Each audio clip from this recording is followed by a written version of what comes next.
Josette Bickel ta' 43 sena, deskritta mill-qorti bħala ir-reġina tal-ħabs, l-erba' filgħodu mietet wara li ta' attakk ta' tuħ tan-nies fiċ-ċella tagħha.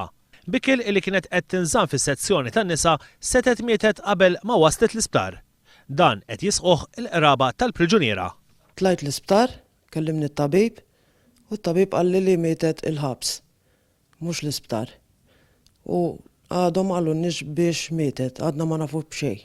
One News huwa informati li kienu għal-ħabt ta' 6 ta' filgħodu x'kien l-uffiċjali tal-ħabs semmaw qajjat ġej miċ-ċella ta' Bickel fejn priġuniera oħra bdiet tgħid li Bickel qed taqta' nifisha. Minnu fih Bickel bdiet tingħata l-ewwel għajnuna sakemm waslet l-ambulanza. Kważi 3 sigħat wara li mietet id-direttur tal-ħabs ħareġ stqarrija fejn qal li Bickel ittieħdet l-isptar għal-ħabta ta' 7 ta' filgħodu u tirfed ħajjitha fl-isptar 35 minuta wara. Itqal li għaddejja inkjesta maġisterjali. Bickel tgħid li saret taf bil-mewt minn fuq l-aħbarijiet. Fuq l-aħbarijiet, riftin ġambit li mis-sanna u għadli għadtila mis-sanna jena għadtila mietet Josette għadli mietet.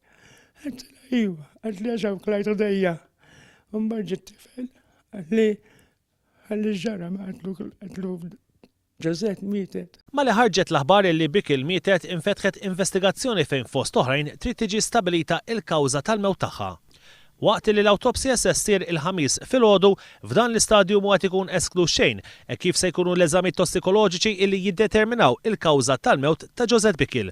Għalkemm One News jista' jikkonferma li bil-każ kienet informata l-iskwadra tal-Pulizija ta' kontra droga. F'Diċembru li għadda, Josette Bickel kienet ikkundannata 12 sena ħabs wara li fit-tmiem ġuri instabet ħatja b'8 voti kontra wieħed illi bejn l-2006 u l-2008 ittraffikat id-droga eroina fil-ħabs.